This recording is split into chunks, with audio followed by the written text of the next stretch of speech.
So thank you for coming. Very happy to be here. Thanks, Signify, for inviting me over and over to speak here.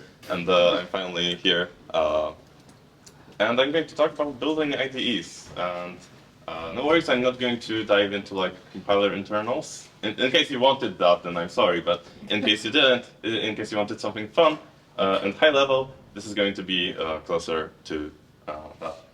So yeah, let's get to it. First of all, why would you build an IDE? First of all, for fun. Maybe you have a proprietary DSL at work, or just something you made for yourself for open source or whatever. Or maybe you just want a cool topic and you just happen to have done this kind of thing before. So I'm in like all of these categories actually, but let's focus on the last one.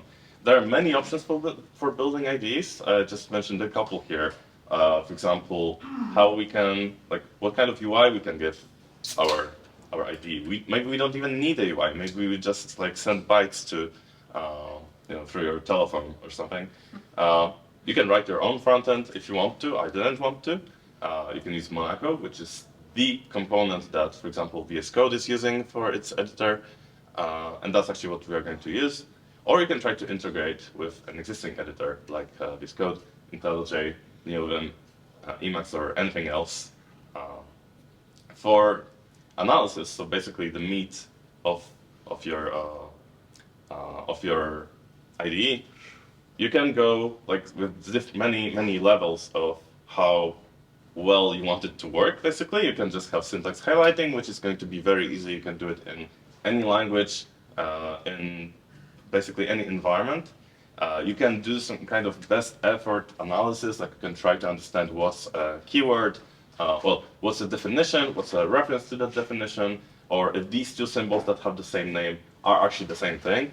So I think GitHub does kind of things like this, like it can tell you if your Scala, let's say you're referring to a variable name, like if it's the definition of the reference. But they are not actually analyzing your code semantically, they're just doing like basic analysis. Or you can do like full-blown analysis, so then you may need to integrate with some kind of compiler, some kind of other tools that are meant to be used for your language when you develop tools for the language. So in my case, I'm going to use Monaco and communicate with a compiler, which is going to be sort of built into the server of analysis. I'm not using the real name for it yet, just give me a couple slides. But there's a huge problem in whatever you decide to do, like whether you write your own front end or integrate with something that exists. Anytime you want to add support for a new editor with this kind of analysis with your language, you need to integrate with its extension API or whatever kind of like plugin mechanism or just language support, like new languages in the editor. And they all have different APIs for that. And not only that, they also have sometimes some special requirements. Like if you have an IntelliJ plugin, you should run on the JVM. If you have a VS Code plugin, it probably has to run in Node.js. And if you cannot fulfill these requirements, you have to cross process boundaries, just shell out to something or use whatever kind of connection to some remote process. And that's pretty bad. And like it's okay if you have one editor and one language, but it's okay. Yeah, this is why I didn't zoom in on the slides. But it's actually you cannot see that. Anyway, it says like this is not manageable. It just doesn't work very well when you want to add more editors, more languages. It's just you're going to have an exploding amount of combinations that you need to support, integrate every language tool with every editor. That's just not going to scale. There must be a better way to do this, and there is a way. There is something called the language server protocol, which is essentially this common language that language tools or language servers, this is what they are called here, can use to communicate back and forth with your editors. The arrows actually should be like both directions. I missed that. So this exists, it's the language server protocol, and it basically describes a bunch of operations that you can perform on a text document, on a workspace. You can have the server which deals with like your language-specific stuff. Ask the client for some information like configuration, maybe like how long should the lines be when I do formatting, or you can display some kind of notification, some window, all sorts of stuff. And the clients, so like the editors, can ask the server like, hey, where's the definition of the thing that I'm at, like the cursor is at, or how do I rename this symbol to that symbol? So in like a quick summary, what does the usage of the LSP work look like? First, we have to initialize the connection. This is started on the client side. We send an initialize request, and we get an initialized response. This is used to exchange information, for example, about what the client can do, like what kind of capabilities it has. Does it have windows? Does it have alerts? Does it have any kind of feedback mechanism? Or does it have completions and stuff like that? And the server can say the same, like, do I support completions? If not, for example, the client may just not show this option at all. Like in like a context menu, it will just not show you the way, like options to like go to definition if you don't have that ability. So once you have initialized, you can start sending requests and notifications. Notifications such as the client has opened the file, it has changed the contents of the file, or it just closed the file. These three are actually very important because the server either needs to handle like none of them or all of them, and it's basically, if you have well, the server needs to access these files somehow, the files in your editor, and it's not always possible to read them from disk because maybe the file is not yet saved. Like maybe you don't save on every keystroke. You don't want to do that, most likely. So in order to still be able to do some kind of analysis on unsaved files, you need to listen to these events. For example, the change will tell you the text of the file or what changed in the file. We'll get there. But yeah, you listen to these notifications on both sides. You also listen to requests. So the client can ask, for example, the server, like, where's the definition of what I'm looking at? Or what are the errors and warnings and like diagnostics in my document? Or the server can ask the client, hey, what's your length, line length? Or like, what's the base URL for this HTTP client that you're using? And yeah, that just works like both ways. This is very important to notice that, to realize that it is a bidirectional communication. It's not just like a client servers. These are just names, kind of. And of course, this is again trimmed.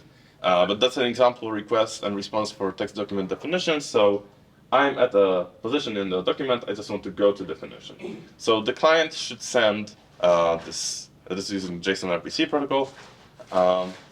The client has to send the URI of the file, so which file we have opened, and the position, which is I think 0 indexed on both sides, but don't quote me on that.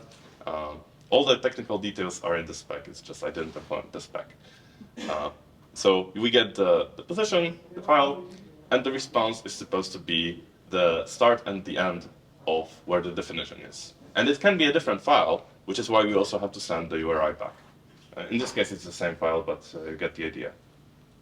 So now with this information, we should be able to implement this kind of server. And I'll start with the client. So this is the IDE using Monaco for our language. It's called Badline. And it's a very simple language. We just have three constructs. We have variables defined with let. We have show, which is supposed to like print a concatenation of these variables at the current state. We have inc. Oh yeah, sure. Thanks. We have inc, which is a way to increment a numeric variable. This could be type checked, and perhaps we have a type checker implemented already. And we have show again. Well, this is just these three things. So let, show, and inc. And currently, this is just plain text. I cannot do anything here. So let's try to connect to a language server. So Monaco is, in itself, is just a library. It doesn't do any kind of connection with a language server. But there is a library called Monaco Language Client, which implements a language client for Monaco. It basically kind of, at the moment, makes it behave like VS Code, which has ups and downs. And it's not super straightforward to configure, so I'm not doing it live, but if you want to take a look, that's going to be included. Most importantly, I'm creating a WebSocket connection, and that's going to call like my local machine. And this WebSocket connection is going to be used to exchange information with the server. So that's one possible way that you can talk to a language server. The standard sort of way is to use standard input-output, but I cannot do that from a browser. I need to use WebSockets. And you can also use like TCP and other environments. However, my server is implemented with standard input-output, so I'm also using this thing called LSP, the WebSocket proxy, which will forward the WebSocket connections from this port to my process, however I launch it. So let's try to implement that process. I'm using a library called Langosteen, which is a very fresh library for Scala 3, written by someone who's in this room, actually, and not me. Thankfully, not me. And yeah, I just have some boilerplate, but there's nothing yet. Like, this is not working at all. If I try to run this, actually, I'm just going to get a bunch of errors in my console. Don't even look at them. It's just like there's nothing going on. Like, there's no language server. So let's start a server. Langosteen provides this module called Langosteen app, and this includes this Langosteen app type. If you're familiar with IO app, it's kind of like this, except instead of giving the library an IO, you give it a resource with an LSP builder. So let's provide one, just like it's a very simple builder. So I'll just do resource pure, LSP builder, create of IO. And now maybe I can run this. I'm going to reload. This is going to create a new connection, a new WebSocket connection. And we should be able to see the messages. So the client has sent the initialize request, but the server did not see it because there is no, well, it did not respond because I didn't handle the initialize method. So we need to add a handler for initialize. And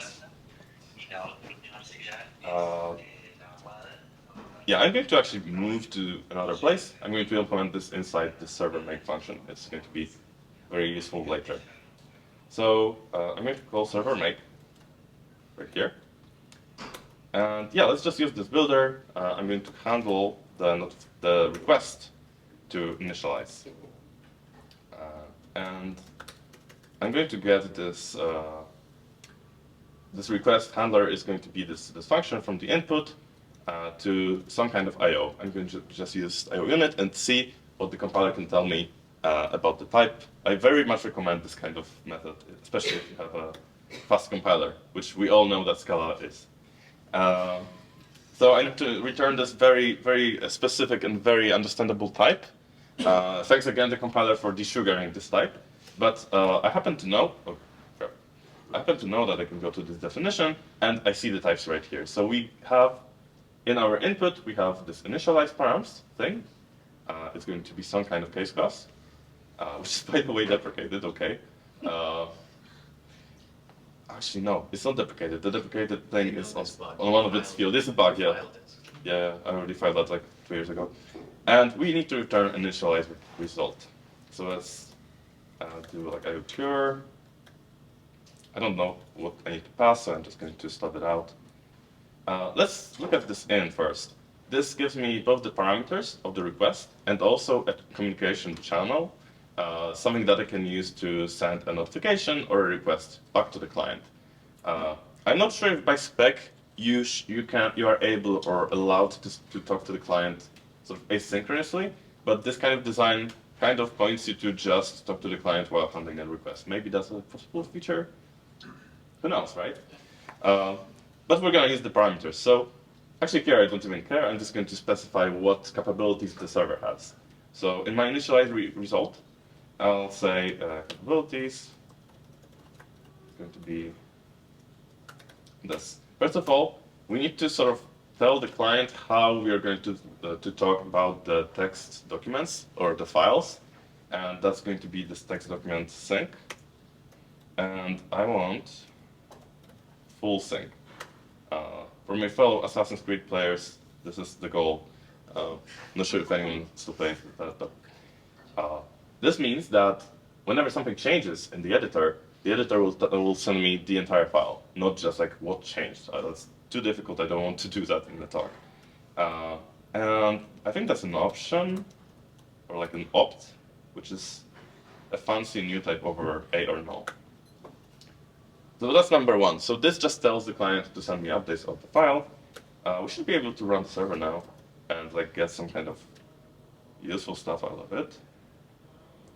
So initialize was sent. We sent a response back. Then the client tells us, okay, I've initialized, and I've opened this file. This is a notification, so if I don't handle it, then don't handle it. It's okay. I didn't, so it's silent, but it's still not doing much, and I cannot like do any kind of analysis here. The end goal for this talk will be to implement go to definition, but yeah, let's try to do it. So I'll add a handler for the request text document definition.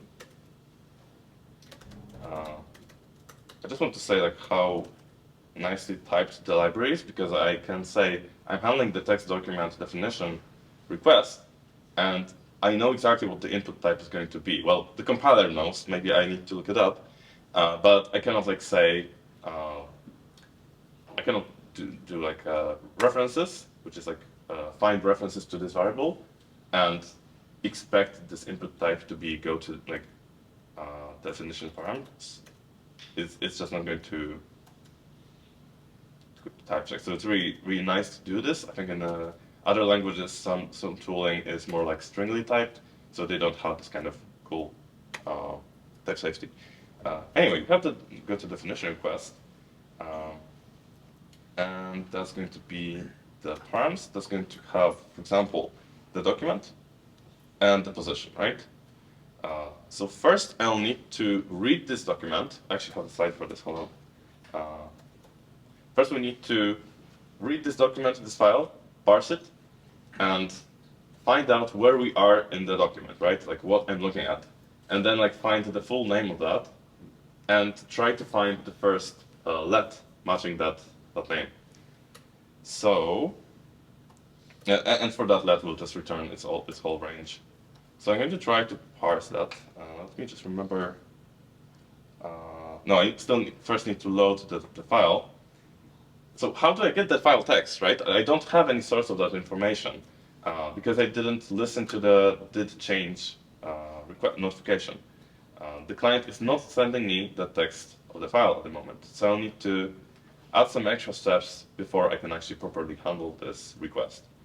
So I'm going to listen to the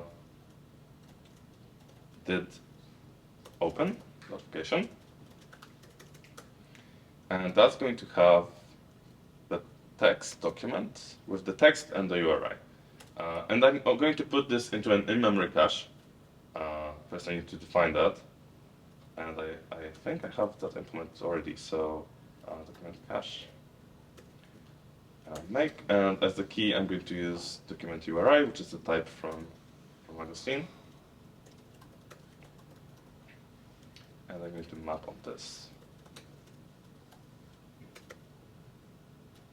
Get rid of this, and I pass this cache to my server. Okay, I should be able to put the thing into the cache. If anything is unclear, you can ask questions now, because we have some time. But hopefully it will all be clear by the end. So I'll just put this into the cache.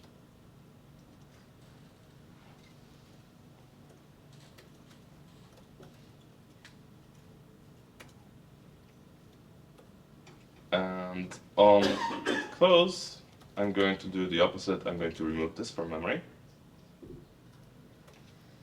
And this one is going to be pretty tricky. I need to handle the notification on when the file is changed. It's going to be tricky because of types, because these types are not defined in like handwritten Scala. They're generated from, I think, a JSON description. So some types, like union types, are not very well represented, and we can see this in this type right here, which is that the one? Yeah, it's like a union of S0 and S1.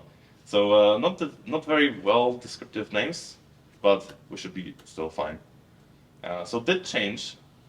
Actually, we can try to see what kind of data we get here. Let me try to load, and I'll change the document. Not sure if you can see it. Let me try to copy this. So we are getting the URI of the document, a version, so that you can maybe compare which the change request is newer, notification. And we get the content changes as an array in that file.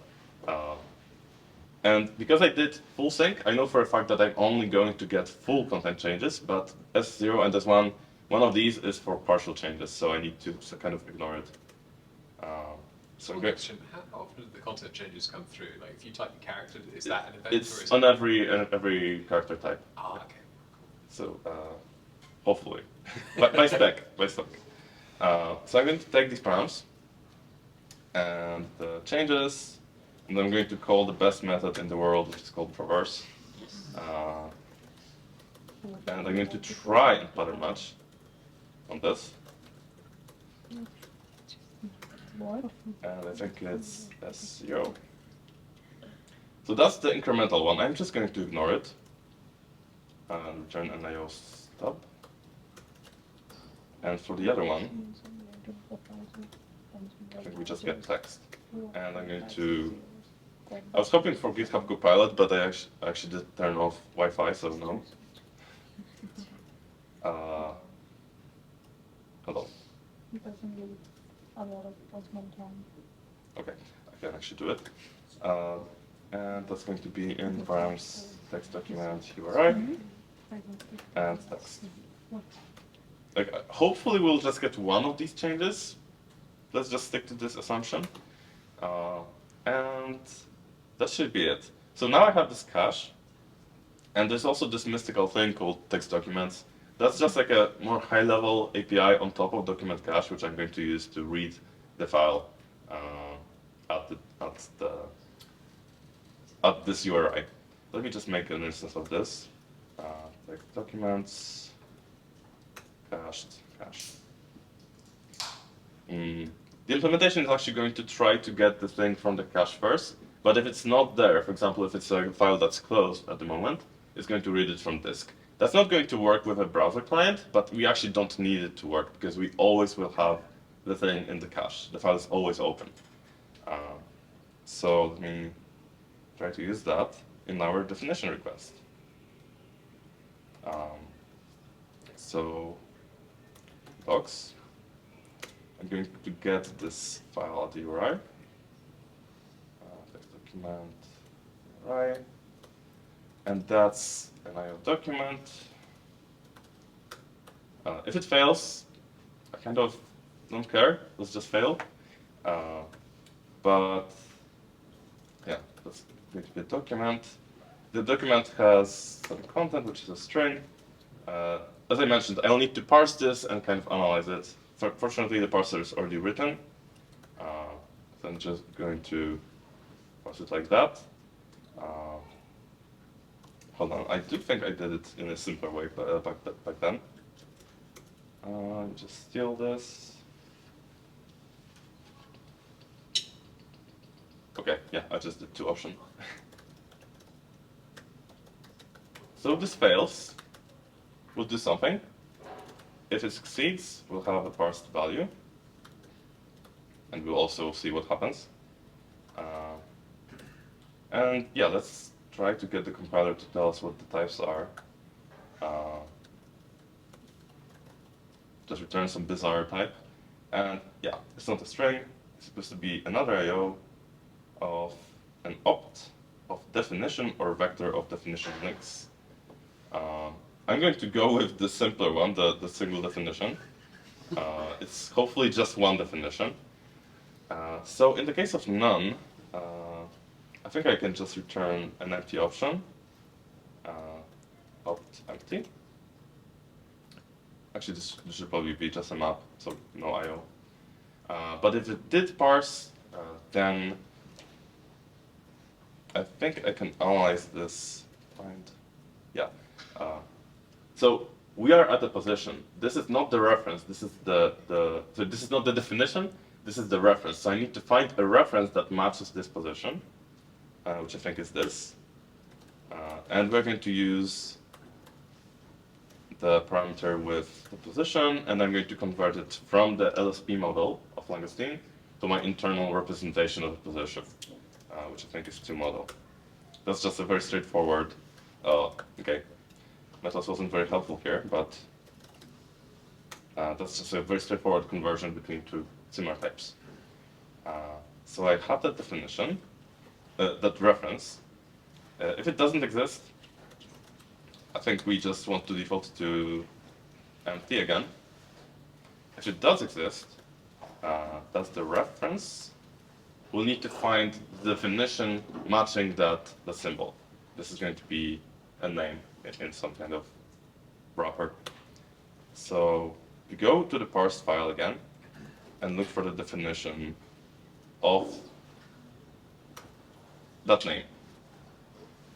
That's another option because, of course, everything can fail.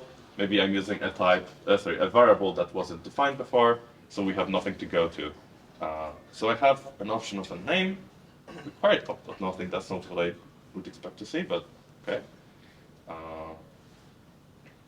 So I can match again. By the way, if you want to get rid of these kind of ugly pattern matches and options and like mix it in with effects, in this case, probably a flat map would do, but also I encourage everyone who isn't familiar with those to get to learn about monad transformers. Very cool stuff.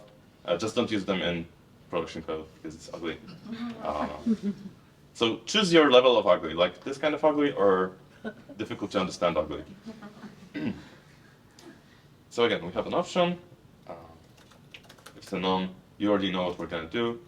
So yeah, this kind of pattern is, maybe we can refactor it after we write it. And if we have a sum, oops, perhaps now we can finally return something, right? So that's going to be a name. Hold on, find definition.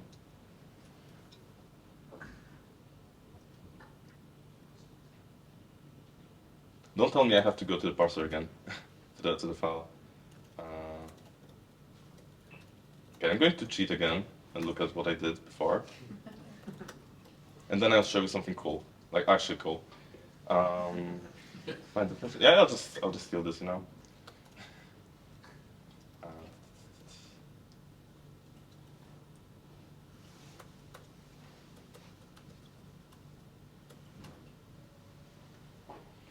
How about this? Okay, we're moving towards it.